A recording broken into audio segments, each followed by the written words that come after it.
Good afternoon, and welcome to another episode of Breaking into Cybersecurity. Uh, my name is Christophe Foulon, and today we have Mark Kreitzman who's joining us, and we'll be talking about the state of mobile security and with all data breaches out there today, mobile security and protecting the digital identities of yourself, your companies that all live on your mobile devices is going to become even more critical. So, with that, let's jump in. Mark, tell us a little bit about yourself. Yeah, absolutely. Well, first, thanks for having me on, Chris. Appreciate it, and love talking about this subject.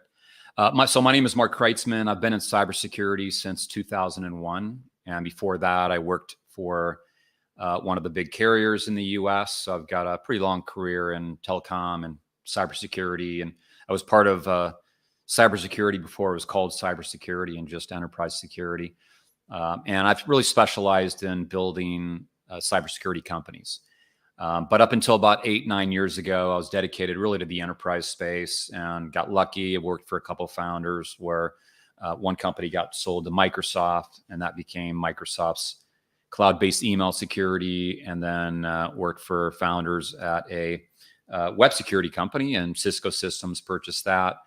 And for about the last 7 years, I've been dedicated to mobile security. And one of the reasons why I got back into the mobile security business is because I was trying to go off into the crypto space. And while I was dabbling in crypto and on YouTube, and did some interviews, interviewed some people, and was putting my name out there, I ended up getting mobile hacked myself, and I got SIM swapped. They hit me, 6 different ways while I was in the desert in Arizona. And that's one of the reasons why Afani exists now, is because I became a victim. I actually switched from crypto to go and try and prevent anybody else from having this kind of issue.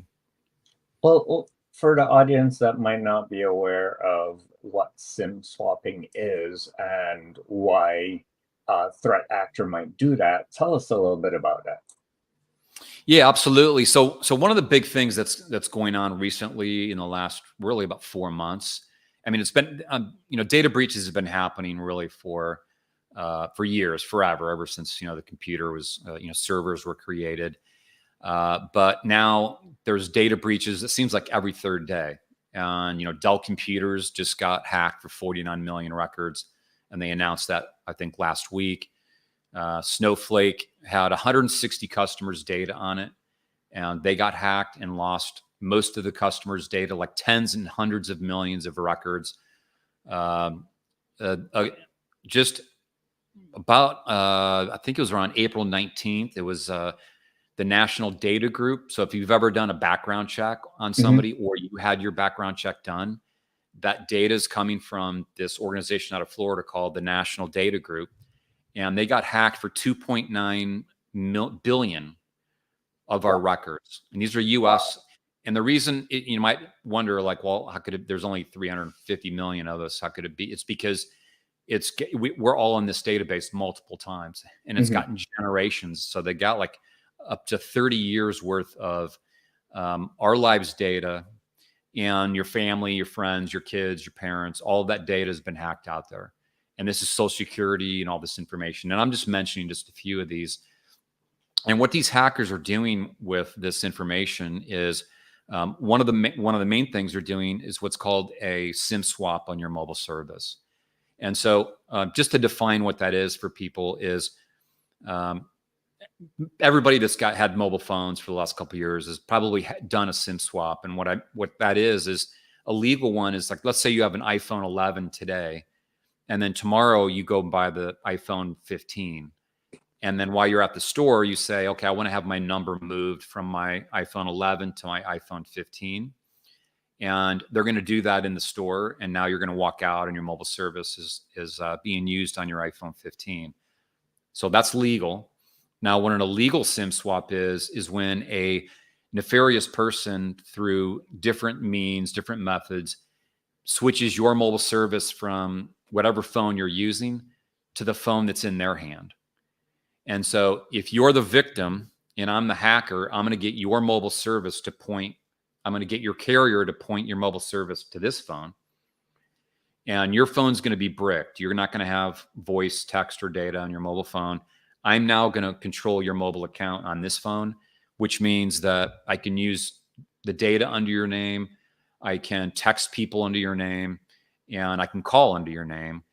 And the other thing I can do with that is that I can figure out what applications you use.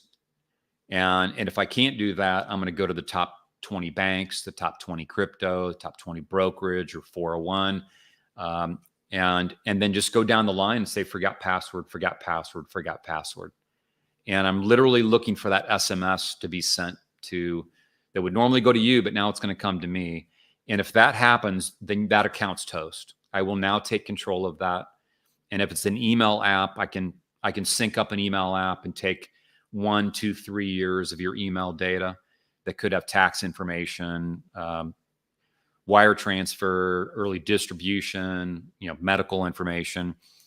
And if there's an authenticator app, if I say forgot password on one of your apps and it says enter the 6-digit authenticator code, now I know that if it's a application I really want to get into, like let's say it's a crypto or it's a company email or a hosting account, and I want to just harass you or steal from you. Now I know that you're using an authenticator app. So I'm going to try and take over your email, figure out what authenticator app you're using, and then try and reset that as well. Well, let's take a step back. So yeah. I think you mentioned the concept of MFA, and for those that have been in the industry, we understand what that is, multi-factor authentication. And in the beginning, it was hard to get those. So we had physical tokens that presented numbers that changed, or we had hardware tokens like this YubiKey that we had to then distribute to people in order to do it. But when you're trying to do multi-factor authentication at scale, that's harder now. So companies started adopting the use of sending one-time codes to mobile devices. And everyone thought, oh, that's super easy, not thinking about the risk that just introduced into the authentication path. And while you mentioned a lot of data breaches of companies, if we take a little step back, recently AT&T had a lot of their information that was leaked in a Snowflake data breach. T-Mobile has been a victim of several rounds of data breaches. And now you're talking about a carrier that has all the to and from communications that goes to your mobile device, plus your other data breaches. You can almost reconstruct the full identity of an individual with all those pieces of data if you're a determined threat actor going after a high value asset, target, or company. Now you have all the pieces of the puzzle to put together if you can steal that mobile phone or, like you mentioned, do that SIM swap. Why has it been so hard for carriers to, say, put up defenses against this? Yeah, so there's multiple reasons. One is that they have too many holes, and they're just too big. And then also the carriers have independent stores. So a lot of people may think that AT&T, T-Mobile, and Verizon, I know these carriers own all their stores, but there is third-party independent stores. And so if you have the means, you can go pay and open up your own independent store and resell 1, 2, or 3 of these carriers. And so you have and then you also have companies like Afani. So we're set up as a reseller. And so there's thousands of us out there. Now we're the only ones doing what we do because everybody else is trying to just build cheaper. And how do you make it cheaper? And so the carriers just have these holes, and they're prone to like phone store employees getting bribed. So they don't make that much money. So those stores, the people that work in those stores can be bribed. And so they have access to the computer. They can lie to computers. They could work with an outsider. So a buddy of theirs walks in and pretends to be me, pretends to be you. And then they're an employee of the store. So they just fake verify their buddy as me. And go through that process and, grant them access. And even if they have a camera, recording them, that they're, basically being recorded, doing everything that they're supposed to do on camera.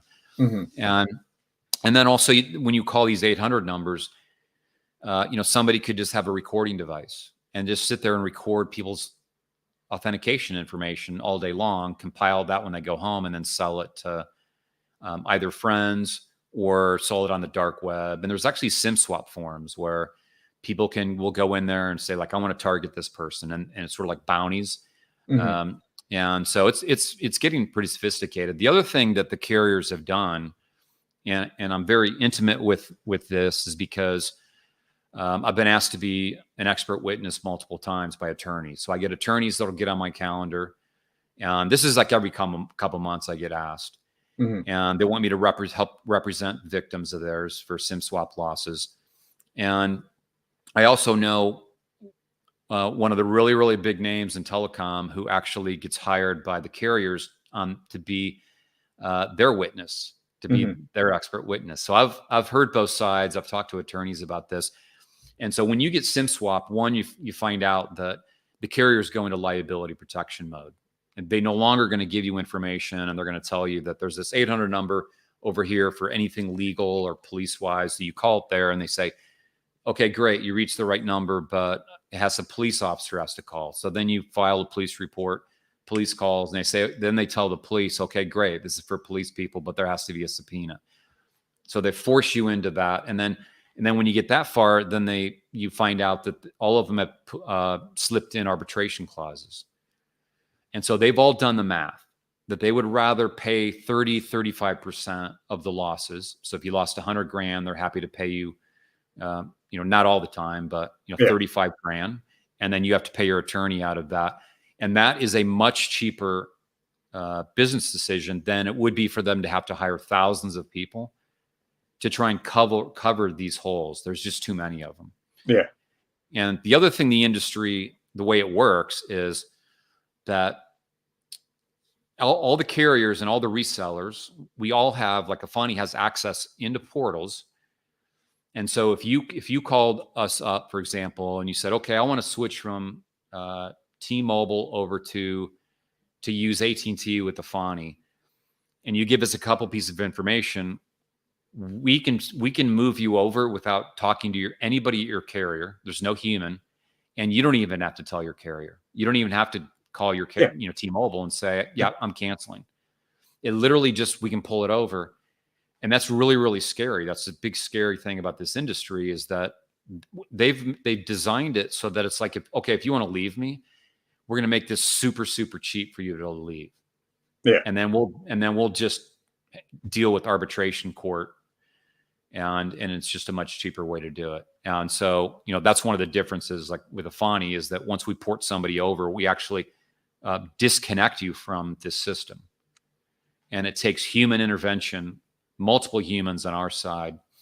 But that's a long answer to why these carriers just have a difficult time doing this. Now I've talked to carriers that almost up to just below the CEO level, and it's very interesting to get their feedback, because it's like, hey, you should offer this really high security insured $5 million policy, and it's going to help relieve you from these court cases. Because if somebody loses $1 million and they go to court, the defense would be that, well, we offered you this extra premium Afani offer, but you chose to use the one that 98 million people use, which is cheaper, and it's not insured. And that would relieve them, the liability in court. And the response is that's a great idea, but it's basically we'd be admitting that, we advertise that in our commercials that we're the most secure carrier. It'd be almost, in a sense, admitting defeat at that point, and saying that, but if you really want security, you really want protection, then, pay extra. Yeah. So one of our viewers, Valerie, mentioned that she had a PIN, and as part of trying to port over from one carrier to another, it put up a roadblock, and it's supposed to do that. It's a control in place to ensure that you validate your identity. But like she's saying, it can add friction to the process if you're looking to switch from carriers. But that should be good friction if you're looking to protect your digital identity and your digital processes. Yeah, so all the carriers offer you the ability to add a PIN, and it's typically a 4-digit PIN or a 6-digit PIN, and so everybody should add that PIN.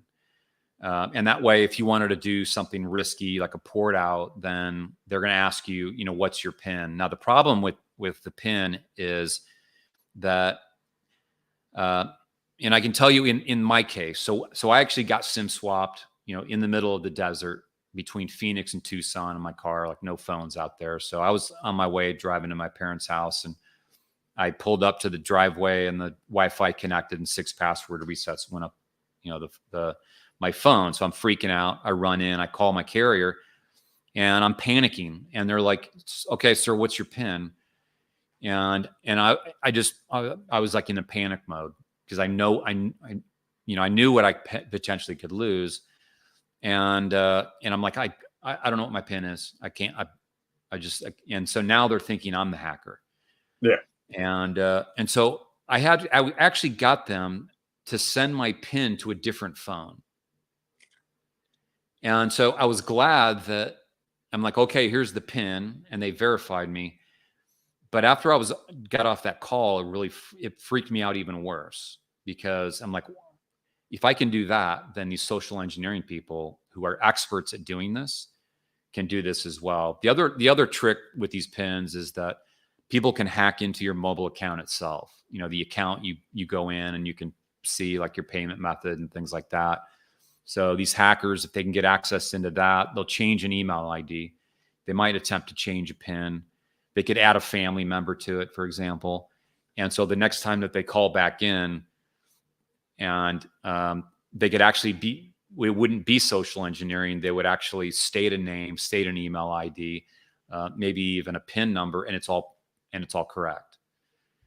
Yeah. And so even with the PIN, so most people that call us and say, "Hey, I want to switch to you guys. I got SIM swap like 7 days ago, and I never want to go through this again." Most of those calls get to me because I'm sort of the techie nerd at Afani, and I want to talk to victims because I want to understand the methods. Because there's there's the push bombing of SMS, tricking people. There's social engineering, all this, and I want to learn what's the latest methods. Mm-hmm. And it's probably, I would say 90% of the time, the people that got SIM swap had a PIN. Yeah. But they're able to get around it. Also, if you say you don't know your PIN, because I tested this afterwards, before I had actually started Afani with this other guy. If I could get by without the PIN, and so when I said I didn't have a PIN, they're like, "Oh, no worries, Mark, we'll verify you another way." And so then it's like, "Okay, what's your address? What's your mother's maiden name? What are those things?" And of course, with all these data, that's why these data breaches are so important, because if all my information, including my social security number, is in these data breaches, there's innocent AI search tools that are like sales lead tools that businesses use that you can use on this data. Now it's going to find out like all my brothers, sisters, parents, kids, and then it's going to find out all the emails that are been profiled to me, emails that you forgot that you ever used, landlines, mobile numbers associated with your family, of course, information on your husband and wife, and then that information can be used to social engineer. And then to take it a step further, so you mentioned the Snowflake database breach. And one of the things that got stolen in that, as you mentioned, is 110 million records of AT&T's customer base of their call records and SMS from the year 2022. Now, and before I jumped on this interview, I was just talking to 2 technical guys for an hour before this, because we were getting into AI. And we were talking about the AI threat to SIM swaps and authentication. And so they started talking about how that information could be used to feed these AI texting tools. Yeah. And so now when AI is texting you, they could have already done the research of like, and know the names of everybody that you texted or texted you, or everybody you called you.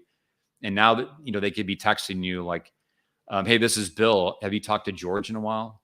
Haven't talked to him in a while. And it's literally like somebody from, their contact list. And if they have any kind of history, they could, actually sort of fake a conversation and then do something like, hey, I'm trapped. Can you, wire transfer me $500 or something? Yeah, I So get those attempt to social engineer me, and this last weekend, CEO from an MSSP that I supported, they pretended to be him asking for like Apple gift cards, and yep. I just egged them on. I had some time. I was sitting in front of the TV, and my wife got into it. Like, okay, tell him you're here. Ask him for it, and then like put blockers up. But eventually they stop. But you're right. They're able to correlate all this data from the different data breaches together. And if you're a valued target, they can pull together quite a good history on all of this. Oh, absolutely. And they can easily get you to click on links, right? If you exchange a couple texts with somebody and you really believe that that's your friend Bill, and then you get a link that says like, oh, check out this restaurant or this and that, tricking you into clicking on it.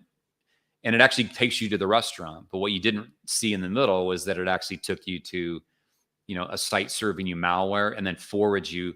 So you actually get to see what the text told you to, but you've now got malware that, may have infected you, or they logged your IP address of your device, and now they can track you as you, move around the country or the world.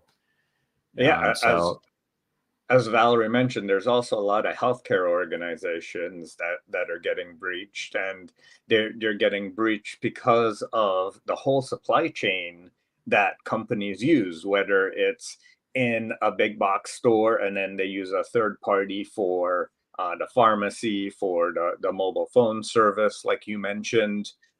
These are all different ways and vulnerabilities in having a great supply chain that's easy to use for customers. That ease of use then introduces some risk. So yeah. when it comes to some of the things that people can do, you mentioned having a separate authenticator app instead of using SMS, having potentially longer pins or passcodes. What are some other tips and tricks that you had mentioned? Yeah, so definitely you want to use SMS wherever you can. But if you can use an authenticator app, then you want to graduate to the authenticator app and get away from the SMS. So the authenticator app is definitely more security. It's still vulnerable, but it requires that hacker to take extra steps, and they have to have more time to be able to attack you. The next step for me would be either like the RSA type, your random number tokens. Mm-hmm. And so, I use one of those, and it works great, and I love it. And I let's use see. this YubiKey that requires human touch in order to Yep. authenticate to the device. So for like bank access or critical transactions like that, and you're I was going to fairly say, inexpensive and easy to use. yeah, the next one would be that hardware key where you actually have to plug it into like a US, your phone port or your laptop port to be able to access the accounts. And so that's even more secure because now there's this physical device. You have to be touching it. Some of them you don't have to do the touch. It's just you plug it in, and those are Mm-hmm. still, still much more secure. And then if you're into crypto, then obviously cold storage, like a Ledger Wallet or Tangem, and I tell everybody that if you have crypto, then learn how to do the cold storage or the hardware wallet. But the YubiKeys, definitely wherever you can use them. Now be aware So, that before we jump on, so for the yeah. folks that might not be into crypto, what cold storage is, it's a way to take all of the information with regards to your crypto assets and put it onto a physical token. So it's no longer available in that general ledger, and you need to have that token in order to access it. So it becomes offline and harder to access. And Absolutely, absolutely. you're going on, Mark? Yeah, and then just be aware, like whatever application you're using, like if like let's say you started out and you added SMS, and then later on you added a YubiKey, and you think, okay, everything's great, secure. You just want to make sure that for that particular application that somebody can't use an SMS verification to then go into the settings of that application and remove the YubiKey. Yes. So it's not every application that allows somebody to be able to do that, but that would be sort of a very sad story if somebody if you're actually using the YubiKey but they bypassed it because they SIM swap you and then use that to get into your account and then went into your settings and removed a YubiKey somehow. Yeah, usually that would be what bad. I tell people to do is if they're going to graduate to the authenticator app, is that they remove the SMS authentication path from their account. That way it can't be used in just the way that you mentioned as a slip through for your authentication. Yep. And then some just general tips that I tell people is that whatever email ID, like when you get an iPhone or you get an Android, like if it's Android, you set it up with a Gmail account for the account of that phone, or you set the phone up with an iCloud for that iPhone.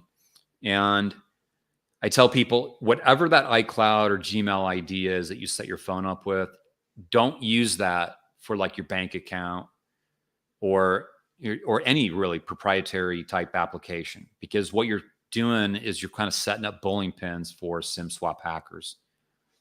And the other reason you want to do that is one of the data breaches that this information was published on July 4th.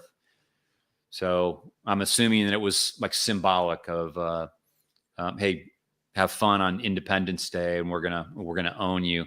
But it was an event that was called RockU 2024, and the file that got published was over 10 billion plain text passwords. And what a hacker did is, over the last 20 years, they took every major data breach. They took all that data, added it all together into one huge file, and then published it on July 4th. And these are plain text passwords for much of that data. So the good news is that some of that data could be 5, 10, 15 years old, and many of us have reset our passwords many times over. So a lot of that data is old, but it does contain information about applications that you use and associated with your email ID, and it may show a password. Let's say you're the type of person that uses patterns in a password, or you may use the same password for like 8 different applications. And maybe you didn't switch all 8 of them. So they're going to take those passwords and they're just going to go and to all those applications and just stick them in, see what happens, see what kind of reaction. If they log in, well, then they're going to change your password, again, you're toast. But if, depending on the reaction they get, then, maybe they may have incentive to now try and SIM swap you or try and hack you a different way. And the good news about the RockU 2024 is that, it's over 10 billion records, but it's old. But the bad news about it is that there's data breaches with passwords in it. And that's what scares me about the future. So so one of the hacks that AT&T announced somewhere around, I think around the May timeframe, was it was a hack that involved 74 million people, and they got the passwords of 74 million people to your AT&T account. So AT&T immediately responded as soon as they found out and reset all those passwords, and then 74 million people had to go and reset that. And so that's the kind of thing that like scares me, is that